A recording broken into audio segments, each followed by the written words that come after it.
Masensang buhay everyone and welcome to another episode of The Orange Project. Ako po muli ang inyong Orange Lady, Joby Linsangan Moreno, and thank you so much for watching. Ngayon po ay nais po namin kayong ilibot dito sa Palayan City, the capital of Nueva Ecija, kung saan matutunghayan natin ang top 10 contenders na susubukin muli ang kanilang galing for another challenge. At kung tungkol saan ang challenge na ito, watch this. Ang ating challenge ay tinatawag na Angat Ako Sa Iba Challenge. Dito ay bibigyan ng pagkakataon ng bawat contenders na magpaliwanag ng kanilang produkto at makuha ang pinakamataas na boto mula sa ating mga panauhin na patunay na aprobado ang kanilang mga produkto. Ang ating mga kasama ay mula sa Provincial Development Cooperative Office ng Nueva Ecija. Magandang araw po sa lahat. Ako si Lorna May Vero, ang Provincial Cooperatives Development Officer ng Lalawigan ng Nueva Ecija. Habang nagpapaliwanag ng ating mga contenders ay patuloy pa rin ang pagbebenta ng kanilang mga produkto sa lobby ng Provincial Capital ng Nueva Ecija. Ang new Provincial Capital ng Nueva Ecija ay matatagpuan sa Barangay Atate, Palayan City. Sa loob nito ay makikita ang isang estatwa ni dating Gobernador Eduardo Tatang Joso na kinikilalang longest-serving gobernador ng Nueva Ecija. Makikita mo sa magkabilang bahagi ng hallway sa gawing pasukan ng Provincial Capital ang mga larawan ng dating gobernador ng Nueva Ecija. Matatagpuan din sa loob ng Provincial Capital ang Museo Nueva Ecija na naglalaman ng makdamitan, memorabilia at kwentong kasaysayan ng Nueva Ecija. Ang Palayan City, Nueva Ecija ay nabuo sa pamamagitan ng batas na naglalayon ng magkaroon ng lugar na tinatawag na Palayan na magiging capital ng Nueva Ecija. Sa bisa ng Proclamation 495 na pinirmahan ni dating Pangulong Jose de Macapagal ay naitatag ang Palayan City. Sa kasalukuyan, ilan sa mga lugar na matatagpuan dito ay ang Aulo Dam, Nueva Ecija Convention Center at Eduardo L. Joson Memorial Colleges. Tumutok na at alamin kung paano ipapakilala ng bawat contenders ang sarili, negosyo at mangarap na tanghalin na the first ever grand winner ng The Orange Project.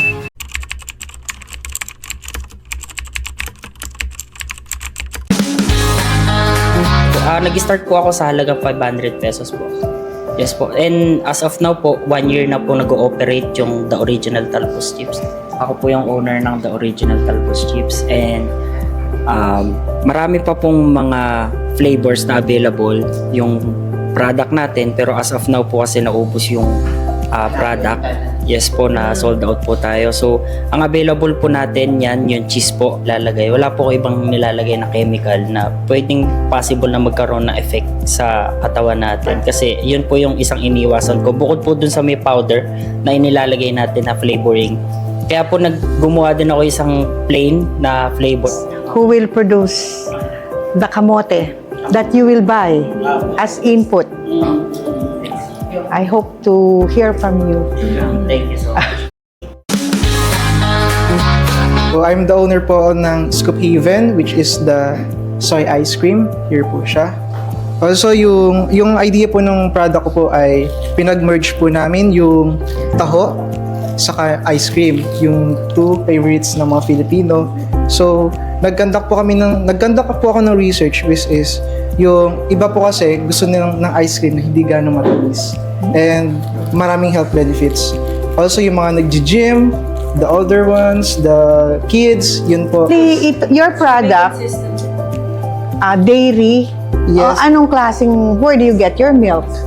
We buy from local Hindi kasi, shops po. kooperatiba kami. Yes po, ma'am. Nueva Ecija is, of course, we are the rice granary. Yeah, We yes, produce pinakamadami sa Pilipinas na bigas. Yes po. But we are also dairy Carabao capital. Yan pong ginawa ko po. Parang melts in your mouth po na crinkles po.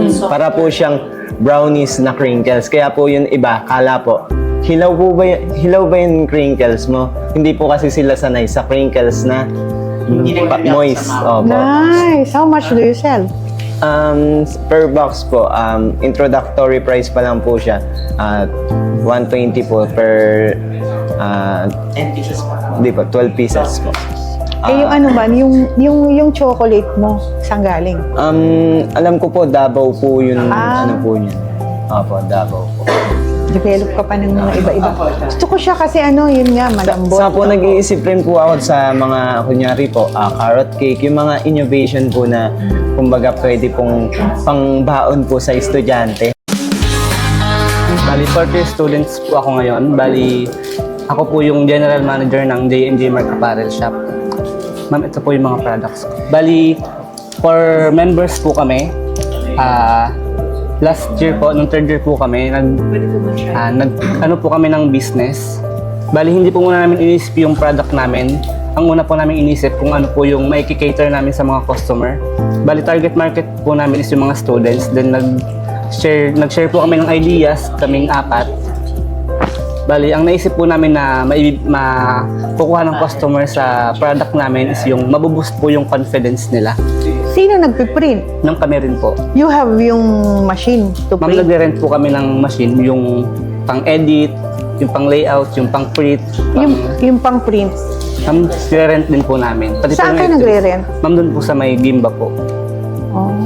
Yes, ma'am. Ako, baka ang DTI, mabigyan kayo ng... Yes, ma'am. Ang product ko po ay fashion accessories, crochet, fuzzy wire, tapos mga dried flowers po. Tapos I'm very proud, ma'am, kasi I'm part of Kadiwa ng Pangulo here. Ay, Yes po. ay, andiyan ka na pala eh. Hindi naman, ma'am.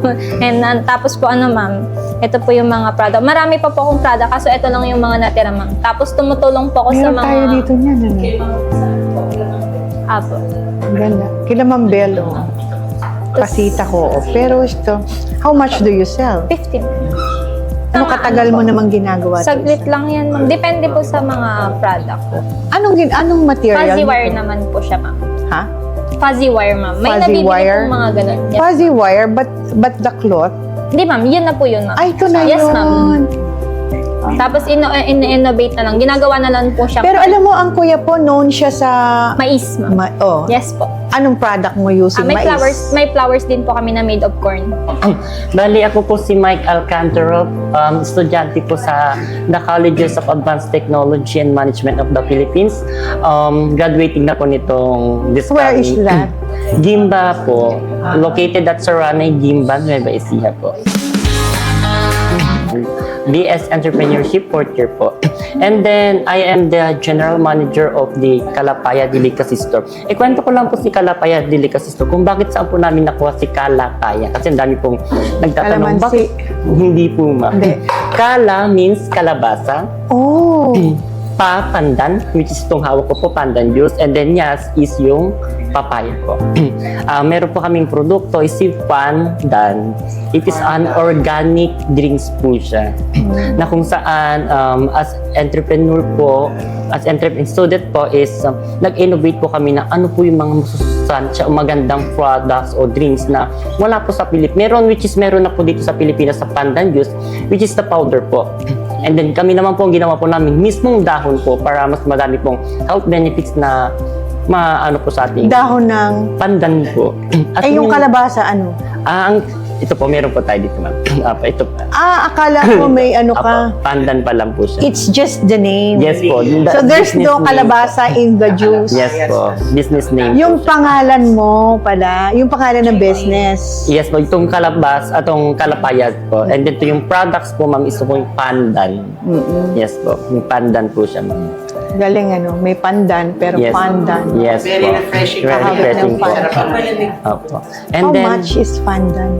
500 ml po siya, ma'am. Nagkakalaga lang po siya ng 40 pesos.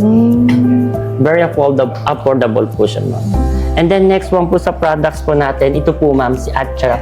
Yung si Atcharap po natin is, Atcharap po siya, ma'am, na kung saan is, di ba yung lagi yung Atcharap po natin, ma'am, is papaya po. Yes po, may papaya po siya, pero nilagyan po namin siya ng kalabasa. Ako po ang owner po ng Spanish style bangus po dito po sa Arquis Cuisine. So naisip ko po itong unique product po na to. Kasi po kadalasan po nakikita natin ma'am sa store mga ordinaryong isda.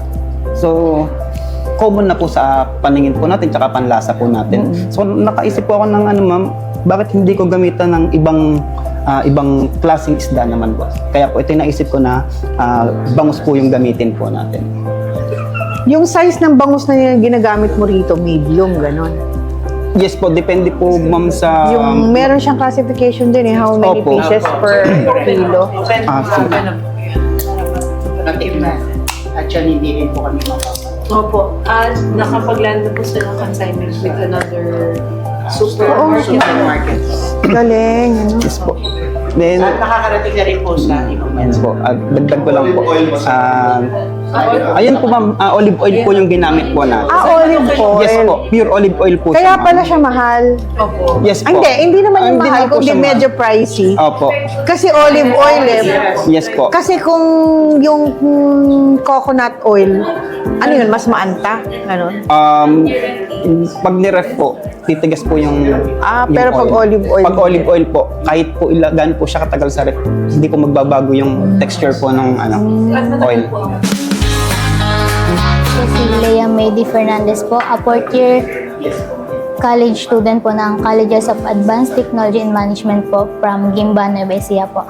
Yung product po namin is made po sa squid. Ito po yung squid pastil po namin, squid paste po namin, and meron po kami squid pastil. Ito po yung parang business implementation po namin sa school. And yung product po namin na squid pastel po sa office, nag-ano po kami sa online, which is yung TikTok po namin and Shopee, and may physical store po kami.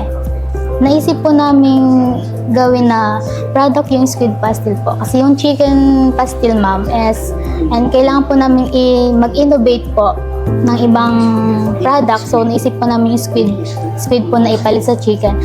Gano'n naman katagal yung shelf life? Yung squid pastel po na tumatagal po lang ng 3 months, ma'am. Kasi hindi po kami gumagamit ng preservative po na yung mga parang chemical po. Sarap. Thank you po.